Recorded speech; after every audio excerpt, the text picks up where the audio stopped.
Welcome back to your newest favorite podcast, Beards and Bitcoins, where Bitboy and JChains get together each week to talk about crypto and things happening in the community.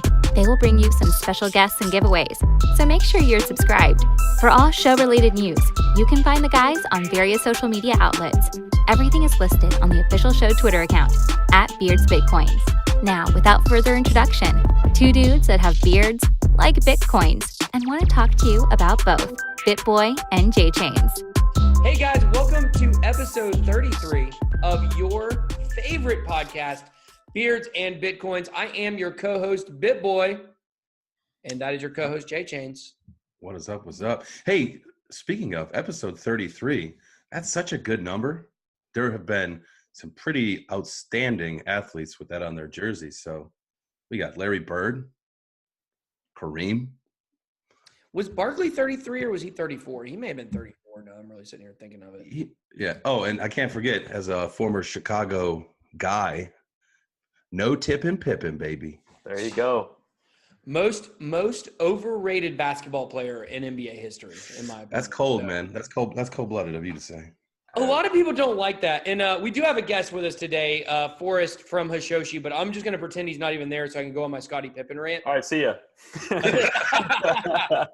Yeah, so Scottie Pippen was a good player, but I honestly believe that if he was not on the Bulls, he would – at the same time as Michael Jordan, we wouldn't even – we'd talk about him kind of in the same breath of like Sean Marion.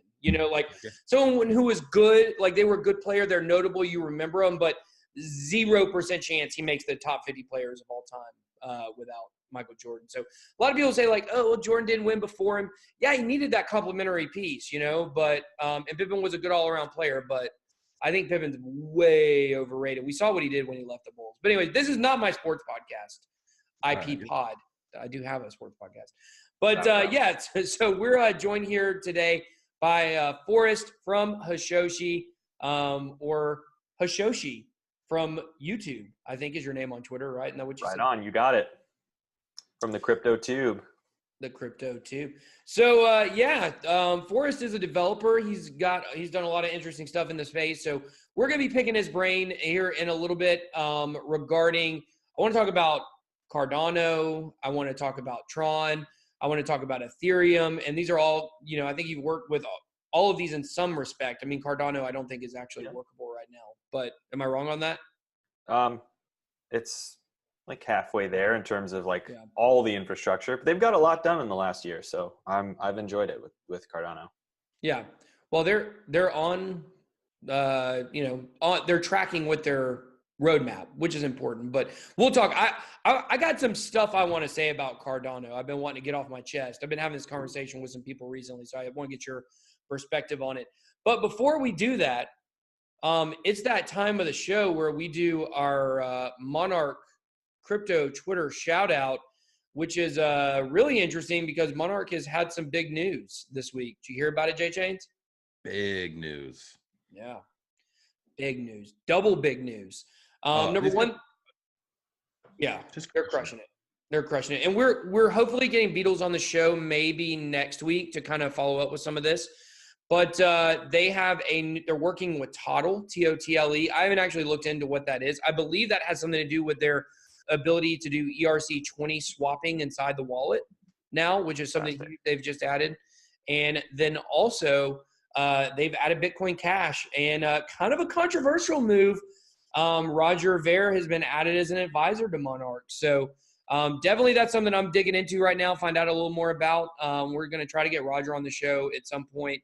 But definitely at least have Beatles to come in. And, I did speak briefly with Beatles last week about it, because, we support Monarch for sure. They're a sponsor of the podcast, and they're not just like some kind of somebody that came in and was like, hey, we'll pay you money to get sponsored. Like it's something me and JChains definitely believe in.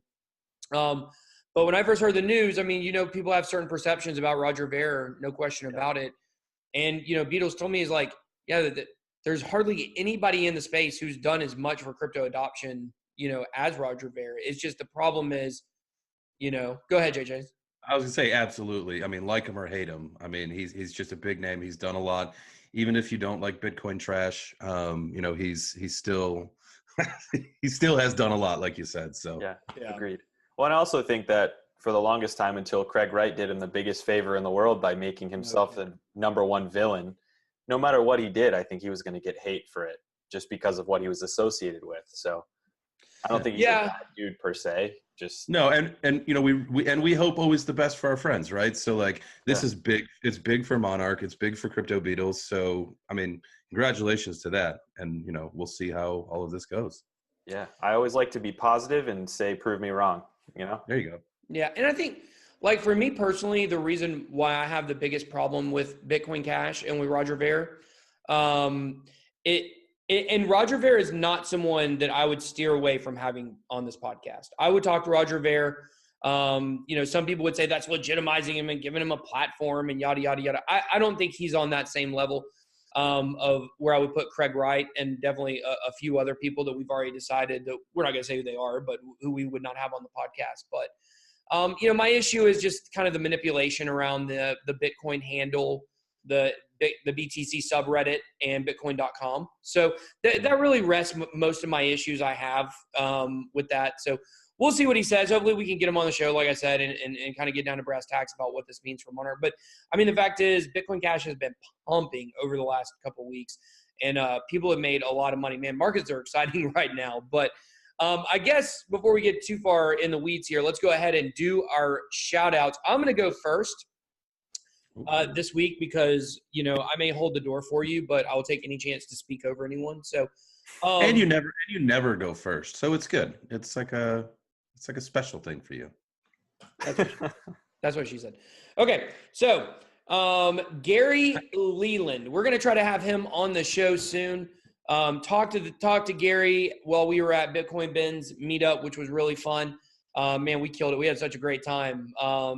And talk to Gary, and that guy's got so much information about how to podcast. And he's in crypto. He does podcasts in a YouTube channel called 4 Minute Crypto.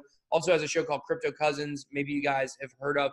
Also, until recently, he was in charge of a huge podcast conference, or he was a founder of it. I think he just kind of branched off of that. But he was a very interesting guy, very interesting to pick his brain. And he actually is getting a studio together in Dallas. And I'm going to go ahead and make a huge announcement here. I'm going to make a huge announcement. JChains and I are going to start within the next 6 weeks, as soon as that studio is done, using that studio. I'm going to be flying out at least once or twice a month to do live shows with JChains. So that's going to be, yeah. The synergy is so, I mean, we work well, you know, on the computer spaces through the airwaves, but the synergy is completely different when we're face to face. I'm like super excited about that. I talked to my wife about it and she's like, whoa, that's cool. That's legit. Yeah. She's like, wow, you've made it in the podcasting scene. Yeah, I think it's going to be really fun to do the live recording. So really, really looking forward to that. But definitely want to shout Gary out. He's an awesome dude. So he's at Gary Leland. That's Leland on Twitter. So who you got this week, Forrest? I've got my man Crypto Movement. He's got some awesome merch in the crypto space. A genuine good dude, family guy. Definitely worth a follow on the good old Twitter at Crypto Movement. That's MVMT. He's a beast. Yeah, super cool dude. We like him. Got a lot of merch from him. And you've got your own line with him. Is that right? I do. I've got some Hashoshi hoodies, hats, tees, all the good stuff, man, on Crypto Movement. What's going on with the Mario Brothers one? Yeah, pretty rad, actually. There's a Mario-ized version of me. It looks just like you too. Hitting that block, getting some Bitcoins, man. Yeah. You know. Boom. There you go. It's a cool shirt, man. It's a real cool shirt. Love it. Got it in a crew neck.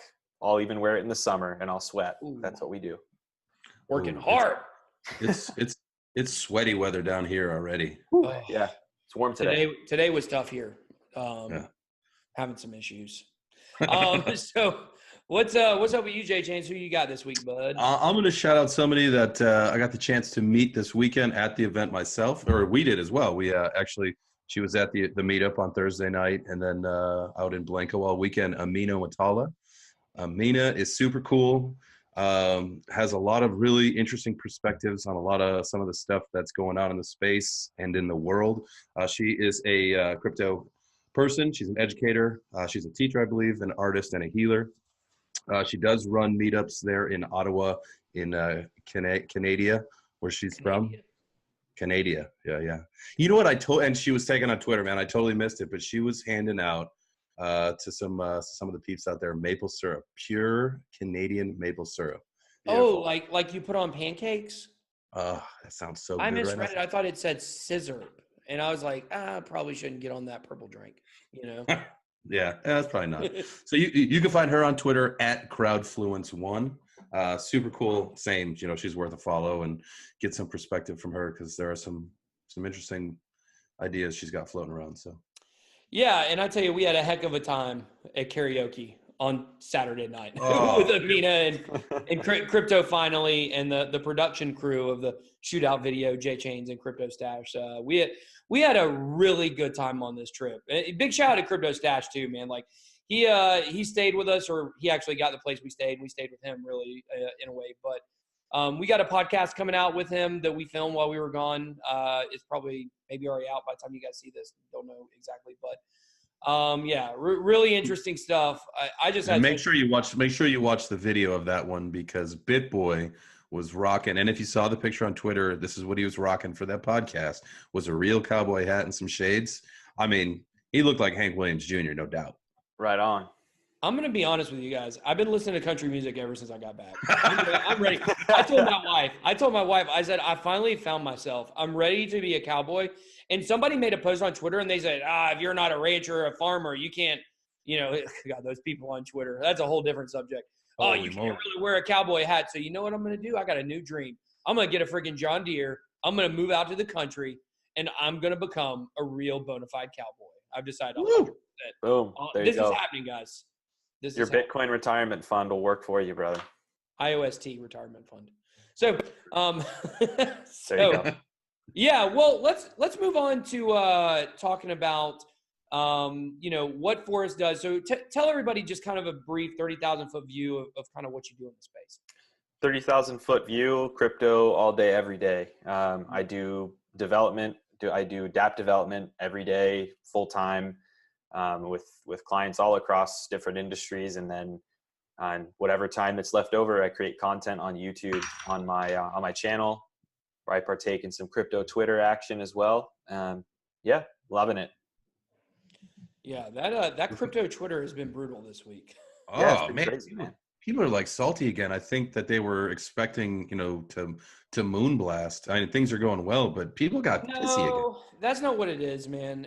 That's not what it is. There is. I have now came up with a name for them. I had previously called it bitter Twitter, because there's just people that seem like they're bitter.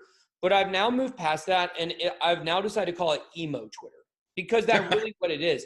It really is like a bunch of brooding teenagers in goth makeup. Like, oh, this guy hasn't been in the space long enough. Don't listen to him.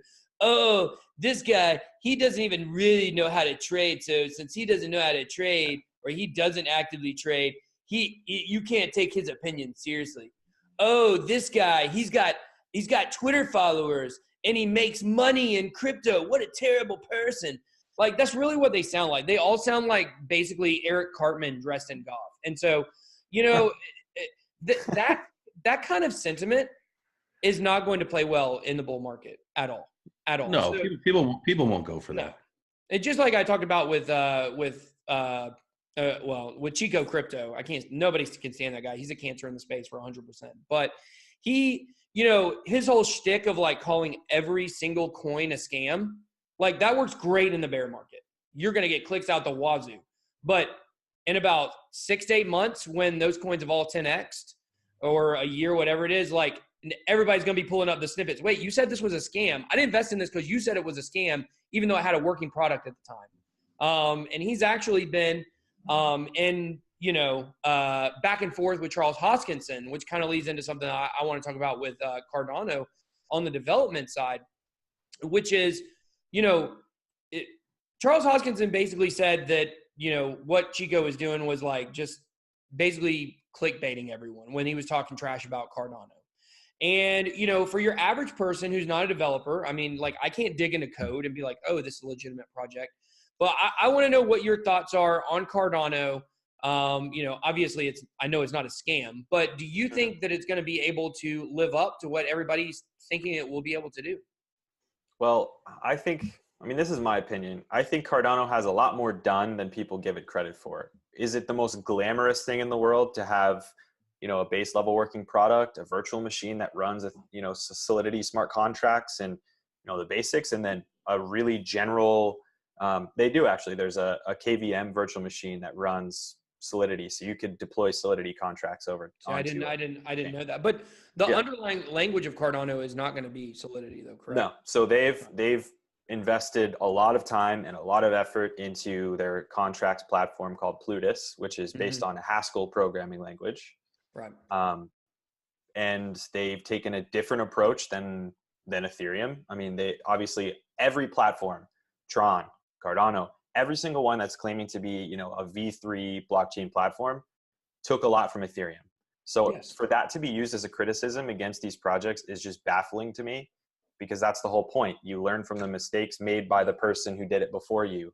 You don't just try and start from scratch and just ignore it. I mean, so I think some of the criticisms of Cardano are unwarranted in calling it vaporware, saying there's nothing there, because there's a lot there. It's just not being built to everyone's satisfaction. We don't have this glorious, not to the speed of everyone's satisfaction. Yeah.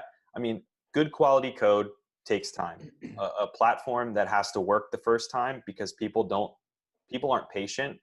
If something breaks when it first comes to, into a full evolution, people will give up and they'll go away. You have one shot. You that's what they say. You get one chance to make a first impression. So I don't blame any platform, including Cardano, for taking their time. Like, I don't really blame Ethereum core either for taking their time on this, the V2 stuff, the sharding and, Plasma and all these other things that haven't been introduced yet, including proof of stake, because you got one shot. Stake is good. Stake It's is good. spelled differently. Well, I want to get your thoughts on this, because this is I've had this conversation with 3 or 4 people recently, and I do not believe that there is a relationship right now between the price of a project and its product. I don't think that's a real thing yet. Okay. Or I'll just say the market in general. The market doesn't care about working products, because if it did, then, Basic Attention Token would be in the top 10, because it's got one of the best working products, if not the worst, the best working product in crypto right now. Binance also, you could make that argument as well.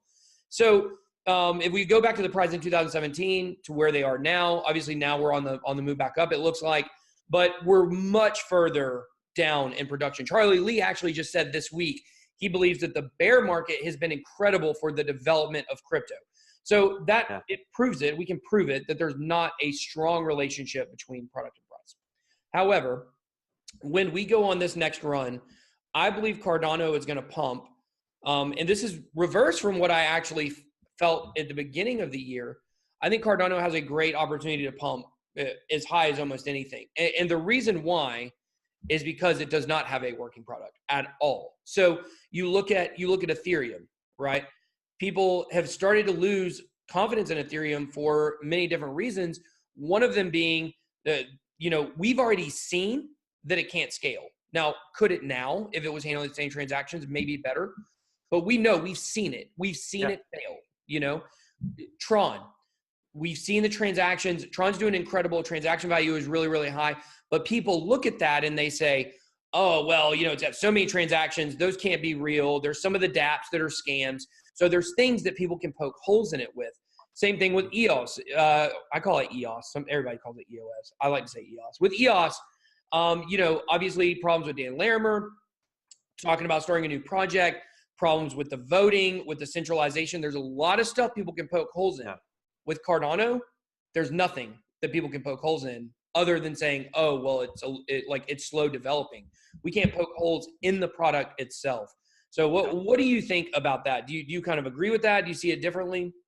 Yeah, I do. But I think it stops at a certain point, because I think there gets to a certain point where you can't say something negative for lack of any information, and then the lack of information becomes what holds the price back. And I don't really talk about price anymore on my channel because, and at this point, I don't even know prices. Like I generally have an idea from what's on Twitter, but I don't check it. I don't really watch it. I'm all invested in the tech, but, and that's not some sort of like, you know, oh, I'm invested in the tech, so I'm better. I'm not a trader. I know I can't do it. So I just don't do it. And so, for me, I agree with you, but I also think that the projects who have kept to themselves and stayed quiet, like the Icons, the Cardanos, whatever, they now have to take that all the time that they've spent developing and make big splashes towards the end of 2019, at least with, announcements, mainnets, big developments, feature releases, etc., to carry the progress on into the future. I think. I don't think they'll get away this year without doing anything. Well, they'd have to. Icon, that's something I haven't even heard of, or thought of in a while. I had huge expectations in 2018, and obviously things went up and down pretty good for them. Yeah. Do you have any news, or do you work on any other kind of stuff? Yeah, so I dug into Icon. I have a series on my channel called Token Talk Tuesday, and I go through and like just dig in for 40 minutes on a platform and talk about everything. Icon was an interesting one because I think there's a lot there in terms of what's built. I think what's missing is some of the tweaks to the way that, to avoid centralization. Obviously, everyone talks about that. If you have any sort of centralization or anything that could lead to that, people run away as fast as possible. But I think what they're doing is pretty interesting. And a friend of mine, Steve McGarry, he's on crypto Twitter. He runs a channel, Hat Crypto. He's been buying in with his company on the Icon ecosystem. He uses the AC3 token, which will eventually make its way as a sub chain on Icon for his Grow Your Base platform. So that's been cool to see. And I think projects like that invest in using like Cardano, using Icon to deliver products that get volume in the bear market and then go into the boom, I think that'll help those platforms get off the ground. 100%. I think subchains are only going to get more and more important, honestly. I mean, we already have Subway, Blimpie, Jimmy John's, Firehouse Subs, and I see a huge future. You guys may not know this, but did you know the #1 fast food restaurant in America is Subway in terms of actual locations? It actually goes back and forth with McDonald's sometimes, but were we putting that on the blockchain? I'm just kidding. Ray, while we're talking about this really quick, do you know, and don't quote me on this, but I'm like 99% positive on this. Do you know the largest pizza chain in the United States? Is it Little Caesars? Uno? I mean, I would say Pizza Hut. Costco. No way, man. Hey, there you go. People love Costco pizza. It's so good. It's a big pizza for like $9. It's cheap. Yeah, I was gonna say it's cheap. Let me get into that. Okay. So anyways, before I'm so good at getting us we're right on target. We're talking about what we want to talk about, and then all of a sudden we're talking Costco pizza. And I think that's why people love this podcast. Or at least my mom does. She said we could also talk about your beautiful beard, Forrest. That is Thank you very much. I've been campaigning this for a while now. I have a beard. I should make at least one appearance on Beards and Bitcoins. Agreed. We're gonna have you on multiple times. We love you. We've just been excellent. Organizing guests on a podcast is very difficult. I believe it, man. Yeah. I can't possibly fathom doing any more than I'm already doing. So I have mad respect for doing podcasts and channels and Twitters and stuff. So we only try to do more every time. When I get to that point where I feel like I can't do anything else, I'm like, now I need to do something else. Well, we're actually going to put a bigger focus on facial hair on the show. We've decided we're going to try. We're not going to say it until we get a book, probably, but we got a big announcement about a conference that we're going to. So you heard it here, ladies and gentlemen. That was the announcement of the announcement. That's right. So we're giving away 2 Teslas. Is that what I'm supposed to do as an announcement? Too soon.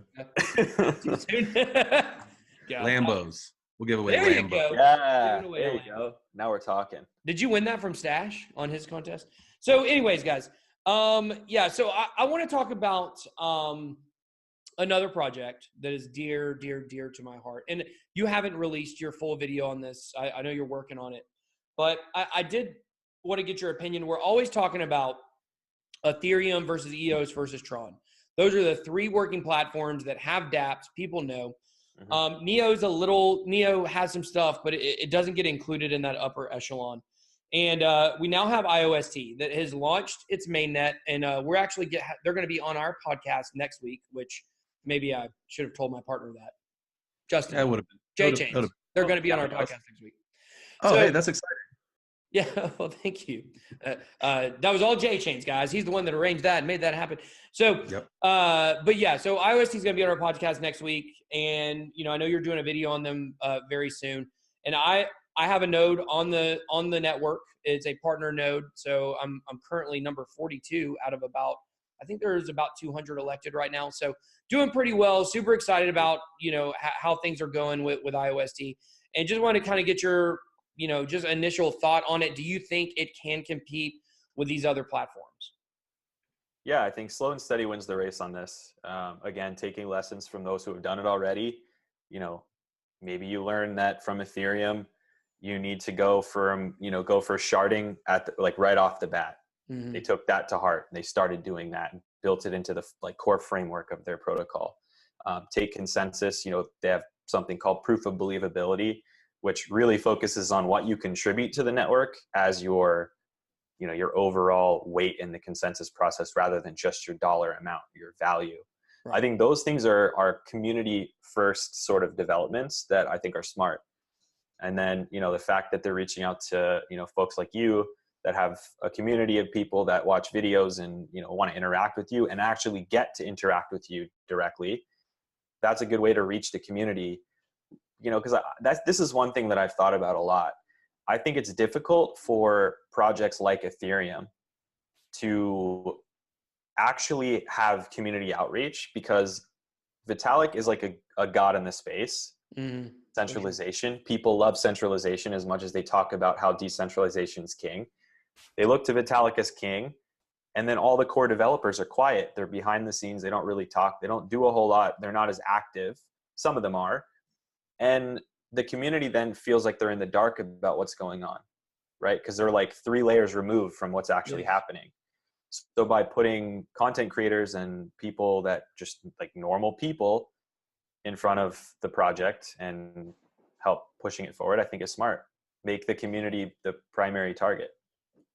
Yeah, I think that's really true. And, I kind of want to, at the end of the show, talk a little bit more about Ethereum by itself and some of the issues it's facing, and maybe looking at the future of it. But in terms of how IOST relates to it, I just did a video where I talked about iGas and IRAM. So we'll talk about the iGas aspect here. So iGas is equivalent to gas in Ethereum. Mm-hmm. And in the past, you and I have spoken when we were talking about Tron that, you like Tron developing on it because you didn't have the restriction of gas. And so when I was really looking at iGas and thinking about the way that gas works with Ethereum, another thing is if you want to send an ERC20 to somebody else's wallet, you have to have Ethereum in your wallet to even send it. You can't send basic attention token to someone without having Ethereum in your wallet to use for gas. So you're actually being charged a fee on your Ethereum to send. Now, is it a lot? If it's a huge transaction and, the numbers might, be some people make it zero significant, but they're still relatively small. For NFTs, it is. Yeah. So for IOST, they looked at that system and they said, okay, well, what we're going to do is we're going to still use gas, but the way we're going to use it is your IOST that you have in your wallet, it's going to automatically generate the iGas. So just by holding it in your wallet, you're going to be generating the amount of money, basically, the amount of value that you're going to need to send the transactions. And so that's just a perfect example of exactly what you say. Like they looked at what Ethereum did and they built on it, and they did it, in a better way, in my opinion. So, which, is kind of interesting when you think about, in the future, like, will we just keep having these new platforms come out that say, I'm going to make what IOST did better. I'm going to make what the thing that made IOST better. Like, and it's just going to keep going. Or at some point, do you think we're going to have a leveling off where we're like, okay, guys, we have 10 working platforms. Like, let's focus on developing those instead, like with DAPPS and, things like that. It's hard to say, but my hunch is that we're probably going to start to see a leveling off of new platforms, mostly because of two things. One, I think the repertoire of technology that's there to work with is, it's limited by creativity, but it's also limited by hardware and what we have today.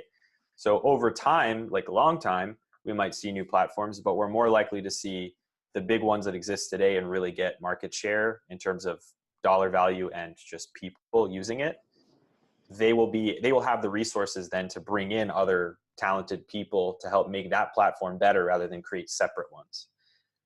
But I also think that, you look at the way that the internet played out, all of these different services and things that have been created on the internet since the dawn of just pinging back and forth packets of information, all of those things are really no different than all these different blockchain platforms. Yes. Because more likely than not, it's going to be not one global blockchain that does everything. It's going to be a network of blockchains that all have specialized tasks and things that they do really well. Because I think that that's the thing that Ethereum is struggling with now more than anything. They're trying to do everything and they can't. It's kind of like little internets inside of the internet. Yeah, to be Little honest, it is. Would you say little internets inside of the internet? Yeah, I mean, with like little kind of walled off sections that are running on these networks, that are going to require internet to run, but, they're going to be kind of amongst themselves. It's really hard to kind of look at what the future is going to look like in terms of the internet and blockchain's integration into it. I would just kind of say it like, I think a really good comparison is to look at America Online when it came out. You looked at American Online, and when that came out, I'm not sure how old you are, Forrest, but I know for me and JChains, we're the same age, and so we grew up with the freaking disc you had to put in to get your free hours and all that stuff. Yeah. And we thought, like JChains, did you think that AOL was the internet? I mean, yeah, I still think it's. I always. I mean, even in my mind, like when I get email and all that stuff, like I think you got mail. That was my come up though, Yeah, like you thought that was the internet. Like it would be like now. I tell kids, I tell the whippersnappers, the Zoomers, I say, it would be like if you thought Twitter was the internet. Like that's the equivalent of what AOL was. Like it had chat rooms, it had news stories, it had videos you could watch that took 2 hours to download. It had all kinds of stuff built in, bulletin boards, whatever. Which we, like Twitter today, like kind of has all those integrated in it. So it would, and I think we're going to kind of see that. We're going to see like these little subsections of the internet where you're going to feel like you're kind of walled off from everything else while you're in there. I mean, using Tron DApps, I use Tron DApps right now, and that is the way it feels. It doesn't feel like you're on the traditional internet. You're inside of a system. Are there still chat rooms? AOL chat rooms? Maybe not AOL, but like, can you still like, obviously you've got like Discord. There are things that like mimic what a chat room was and Telegram and all that stuff. But like, could you literally like go to a website and like be in a chat room like we did back in the 90s? I don't think so. I don't know. I mean, there's forums. I mean, there's a lot of video chat rooms. We know what those are, but there's a lot of video chat rooms, but I don't know if they're chat rooms in the traditional sense. So very, very interesting. Well, let's talk about Ethereum real quick. We only got a few minutes left to kind of dig into this, but I want your perspective as somebody who I feel like is very objective on the issue. We look at Ethereum. We have all of the major projects other than BNB, which I think eventually, I don't know if it's planning to, but I believe eventually will not be in ERC20. All these major projects have left. Now, granted, it was in their plans to leave. We still have Omise Go. We still have Basic Attention Token, ZRX. We do have some projects still left, but VeChain, Tron, EOS, Zilliqa. We got all of these that have launched their mainnets and have moved off of being ERC20s. We look at the dApps. The dApp usage has not been good. I can't even tell you a notable Ethereum dApp other than CryptoKitties, which we all know crippled the network, right? Right. So the transactions are getting surpassed by IOST, Tron, and EOS. Ethereum is falling behind in the transactions. There was a stat I saw one time that said like there's no more than 300 active users on any, Ethereum DApp or something like that. I can't remember exactly what the statistic was. So here's my question. We have all this stuff that seems to be super negative for Ethereum. They do have some positives. They have first movers advantage for platforms. They also have Vitalik Buterin, which you mentioned is like a god in the space, and he definitely is. I mean, I just did a post yesterday where I said there's basically no experts. He's probably the closest that we have. Yeah. He's definitely one of the closest. So what does this mean for Ethereum? Like how is Ethereum going to continue to compete in a space where it seems at this point to be outclassed, and the updates that are supposed to fix a lot of the internal problems are maybe years away? At least a year and a half, if I remember correctly. The last time I read it was 2 years away, was about 6 months ago. So what do you think? Do you think it's salvageable? Do you think it's going to continue to be up there? Or do you think it's got a great chance to either at least get surpassed or maybe even die eventually? Yeah, I mean, look, I don't think anyone can ever tell the future for any real level of certainty, but I think the things that Ethereum has that not many other projects do have, one of them would be a massive developer community that isn't just building stuff like dApps and other things, whether or not they're used all the time, but that are building protocol and supporting stuff. Because in my experience now of using other platforms, even though maybe the platform itself might have some real benefit, there's really not a lot of support for developers out there in terms of like, Truffle for Ethereum is amazing. It's like contract development suite. They have Truffle boxes to build up basic applications in like 5 minutes. I mean, these things that other projects don't have are really helpful for sustained developer interest over time. And then beyond that, I also think that they're phasing the approach to getting to sharding and scaling and, all the layer 2 stuff. I think all that stuff's going to come over time, and it's going to be introduced in pieces rather than all at once. And so I think we'll start to see upward movement in belief in Ethereum, belief in that the idea that Ethereum can deliver on their promises. But I think they're being conservative, as I think they should be, especially in this bear market. Like if we were in this place where prices were blowing up, all these projects were getting attention and making, huge splashes, and Ethereum's sitting there doing nothing, then I think we'd have cause to panic and worry about it. But I think right here where we are, I'm not super concerned about it. I was a little disappointed in the Constantinople handling, in the way that I felt, even though the issue is complex, you've got to think about the economic part of any code you commit, even if it's clean. Gas is used in a bunch of different ways, and you've got a unit test. So in those things, I was a little bummed about, but you live and learn. So the bad things obviously come in the same territory. It takes a long time for these updates to come. There's questions about the DApp usage and all that sort of thing. But I think it's still so early for us to call a death knell on a project in general, let alone Ethereum.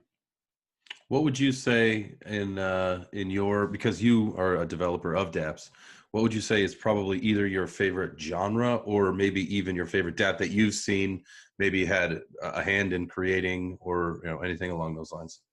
Yeah, I think NFTs, non-fungible tokens, have a lot of really cool application in, even more like commercial, applications where you're selling, digital rights to something, but also just for, digital collectibles and games and all these other things that we've seen platforms like Engine, et cetera, doing.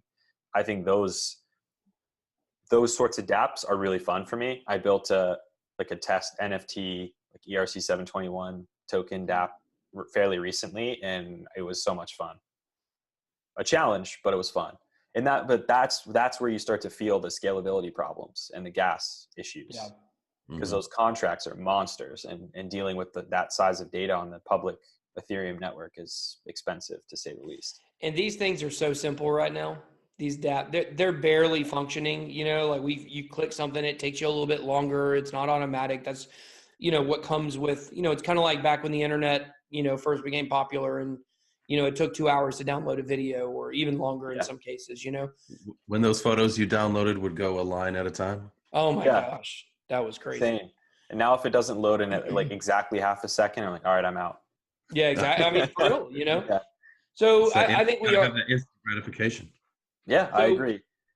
When you look at, the slow kind of unorthodox way that these dApps are working right now, and how much it's costing to build them with the contracts and things like that, it's concerning, thinking about how much complexity is going to go into these dApps eventually, to where we won't be able to see a difference between a dApp and a regular website. So especially when you look at, I don't know with a dApp if we can ever really get, I'm sure we will get to a place where there are actual phone applications, decentralized phone applications. But right now, if you want to use a dApp, it's basically like you're going through a website. So, I just think it's going to be a complicated future. I do not think Ethereum is going to die, but I do believe Ethereum will not be the top platform. I think that you will have, it has the largest developer community. I think you will have people that will just never let it go. And so they will continue building even though it would make sense to build like on Tron, where it's, more easier to build. You don't have the same kind of restrictions, and you have more flexibility. But I think, I do think it will fall. I don't know if it'll fall out of the top 10, but I definitely don't think it's going to stay at number 2. So that's my personal thought, And to that end though, if I'm a person that's creating a platform, right? If I'm IOST, if I'm, EOS, if I'm Tron, whatever, my thought is going to be right off the bat, I don't necessarily want to compete with Ethereum. I want all of these platforms to work together to move this forward. Because if it's a really decentralized organization, what are you going after if you're trying to fight with everyone else rather than making this whole space something beneficial and powerful? Because if it's for profit, then it's for profit, and you should make that clear. If it's a decentralized organization that's meant for the good of the people, then actually do it, right? Yeah. So I think more people have to take that into consideration when you look at a project. Are they trying to take on everybody, or are they trying to push the space? Well, there's whispers of a Tron Ethereum. I'm super curious about what that is, because look, it would make sense. I'm just being honest. It really would. Yeah. The article I read said merger, but it really just seems like they would be working on a project together or something like that. So very interesting to see what's going to happen there. So, we certainly enjoyed having you on today, Forrest. I always love talking to you, man. I don't talk to a lot of developers, and out of the developers, a lot of the ones that I know are super jerks. And so, that they feel like they're a developer, and so they know more about crypto and blockchain. And if you are not, then you can't really talk on their level. And I love the way that on your channel, I know it goes totally against what decentralization is about, but I love how on your channel, Hashoshi, that's Hashoshi, I love how you explain things in layman's terms. So the person that's the non-developer can understand it. And frankly, I don't think anybody's better at that than you. So that's awesome, man. Thank you very much. Yeah. I mean, it's, that's really the whole point of my channel, is to take as much detail as possible and distill it down. I know that the videos can get long, but you can stop there and hopefully learn as much as possible. That's the goal. Nobody has to watch a man with a beard. Oh, absolutely. I'll have to take some more looks at that, because I don't know the first thing. I learned a lot today because I don't know anything about developing. And I mean, that's the other thing. Like, as a developer too, I think there are some developers that are, protocol developers like Ethereum Core. They're building the actual blockchain protocols themselves, and they're dApp developers, whatever. Like, everyone doesn't know certain stuff. Yes. So if you're walking around like, oh, I'm a developer, like I know development pretty well, but there's stuff every day that I come across that I don't know how to do. So there's no point for me to approach something like, yep, I already know it, so don't bother talking about it. Like, I know nothing about trading. So when I go on Twitter and I'm like, oh, that's a chart. Yeah. No clue what that means. Those guys. And so we actually have a trader, not a traitor, in our group. And he has said that, a lot of those guys, they're the ones picking most of the fights on Twitter right now. It's those guys for some reason. The trader chart people. Yeah. Yeah. I mean, that's the thing. Like, I gave up a long time ago trying to learn all that stuff. So I just let the people do it that like it, and Exactly. just mind my That's own key. business. Know what you're good at. None of us can do everything in the space. Like I was doing a Bitcoin video the other day, and I was like, man, I sure would learn how to develop. I don't have time. I've got so much stuff going on. Like none of us are Superman. You know, like we can't do everything. So, but that's where people like you come into play. Where I'm not a developer. Most developers, I can't even understand what they're saying. But I go watch your channel, and I actually feel like I've got a decent grasp of, you know, at least specifically when it comes to these platform blockchains and things like that. So, Awesome. you know, we appreciate you we appreciate you coming on. What's your Twitter handle? Twitter handle @Hashoshi4, the number 4. And I appreciate you guys having me on. You know, bearded fellas got to stick together, right? Together. Absolutely. Absolutely. That's what we do. Thanks for joining us. Yeah, absolutely, guys. We'll do it again soon. Okay. All right. Big shout out to monarchtoken.io for sponsoring the video. We'll see you guys later. Bye. See you. Well, that's it for this week. Thanks for listening to Beards and Bitcoins. If you like what you heard, show these guys some love and rate review on SoundCloud or iTunes. Also, remember you can always find the guys on social media. The show Twitter page is @BeardsBitcoins. You'll find direct links to Bitboy and JChains from there. Make sure you check for updates, announcements, and contests. Good luck to all who enter. See you next time.